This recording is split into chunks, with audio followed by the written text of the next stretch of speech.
নমস্কার প্রিয় দর্শক, আজকের ভিডিওটিতে আলোচনা করব তিনটি ব্যাক টু ব্যাক গুরুত্বপূর্ণ আপডেট নিয়ে। যার প্রথম আপডেটটি হলো এসি কোচে প্রত্যাশা ও সংশয়।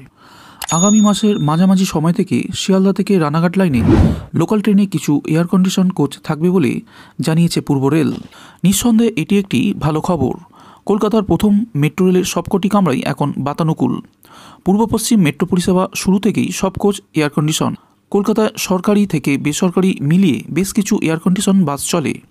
সেগুলির চাহিদাও বেশ ভালো, অর্থাৎ শহরের বহু নাগরিক একটু বেশি পয়সা খরচ করে আরামে স্বাচ্ছন্দ্যে যাতায়াত করতে আগ্রহী। বলা চলে পূর্ব রেল এই প্রত্যাশায় নয়া মাত্রা যোগ করতে চলেছে। ব্যস্ত সময় ভিড় কামরায় অস্বস্তিকর যাত্রা থেকে রেহাই পেতে অনেকেই এসি কামরা বেছে নেবেন। অবশ্য সকলের প্রত্যাশা পূরণ হবে কিনা তা নির্ভর করবে কতগুলি বাতানুকূল কোচ সরবরাহ করতে পারবে তার ওপর।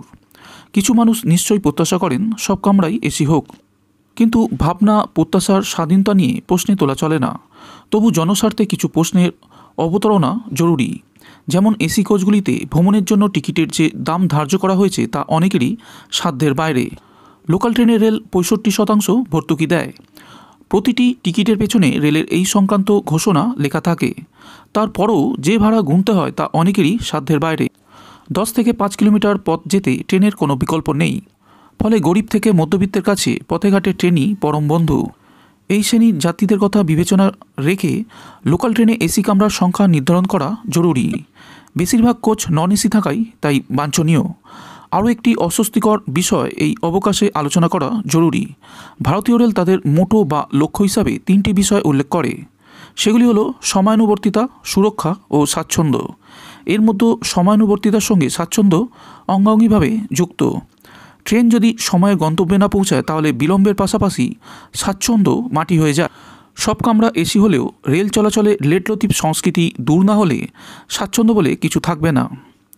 শিয়ালদা ডিভিশনের দক্ষিণ শাখায় ট্রেন চলাচল একটা সময় নানা বাস্তব সমস্যার কারণে খুবই বিঘ্নিত হতো। এখন সেই সমস্যা ওই শাখা কাটিয়ে উঠেছে। তুলনামূলকভাবে শিয়ালদা মেন ও উত্তর শাখায় ট্রেন চলাচলে সময় ঠিক নেই। ব্যস্ত সময়ে বহু ট্রেন বিলম্বে চলে। শিয়ালদা থেকে ট্রেন ছাড়ার ক্ষেত্রে এই একই সমস্যা। লোকাল ট্রেনে এসি কোচ চালুর সময় রেল কর্তৃপক্ষ এই দিকটিতে নজর দিলে ভালো হবে।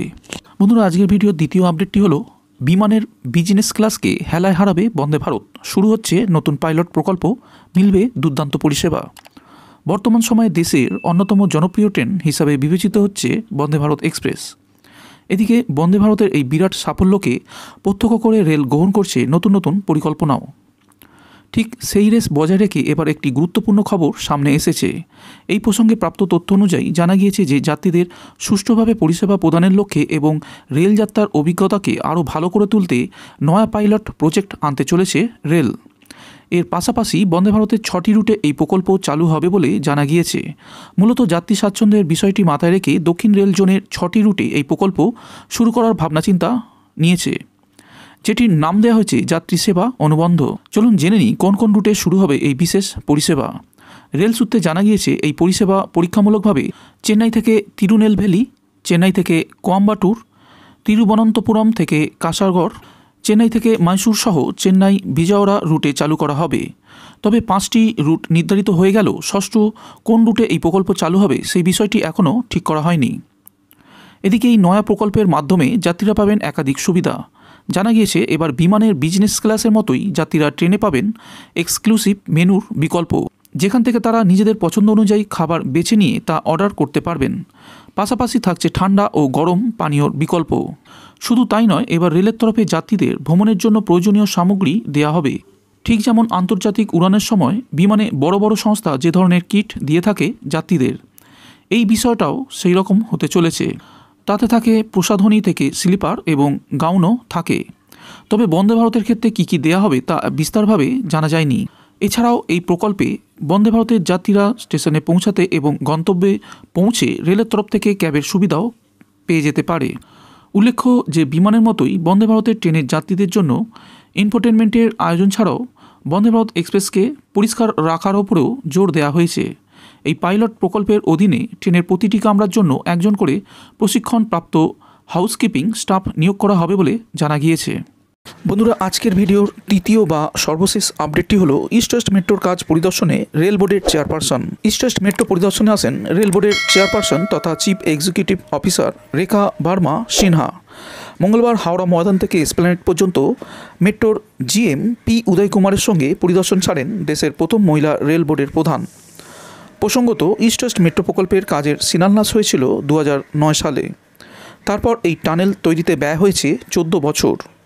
তারপর প্রথমবার ইস্ট ওয়েস্ট মেট্রোর এই টানেলে ক্রস প্যাসেজ তৈরি করতে গিয়ে বউবাজারে একাধিক বাড়িতে ফাটল এবং ধস নামে। থমকে পড়ে এই প্রজেক্ট। তবে আপাতত ডিসেম্বরের মধ্যেই হাওড়া থেকে এসপ্ল্যানেড মেট্রো চালু হলেও 2024 সালের লোকসভা ভোটের আগে চালু হবে ইস্ট ওয়েস্ট মেট্রোর সল্টলেক হাওড়া রুটও। জুন মাসের মধ্যে এই রুট চালু করতে চায় কেন্দ্র। সূত্রের খবর, জানা গিয়েছে একাধিকবার বদলানো হয়েছে ইস্ট ওয়েস্ট মেট্রোর নকশা। বউবাজারের ধসপ্রবণ এলাকা এড়িয়ে কিভাবে রুট এগোনো যায় সেই বিষয়টি এখন খতিয়ে দেখছেন ইঞ্জিনিয়াররা।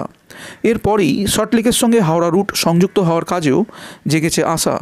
কলকাতা মেট্রোর জেনারেল ম্যানেজার পি উদয় কুমার রেড্ডি আশ্বাস দিয়েছেন 2024 সালের জুনের মধ্যে Howrah Esplanade east West metro রুটে শুরু হবে মেট্রো চলাচল। তিনি বলেন, বউবাজারের বিপর্যস্ত অংশে বাকি কাজ দ্রুত শেষ হবে। Howrah Esplanade metro trial run শুরু হবে কিছুদিনের মধ্যেই। সেক্টর 5 থেকে হাওড়া ময়দান রুটে 2024 জুনের মধ্যে মেট্রো চালু হয়ে যাবে বলে আশা।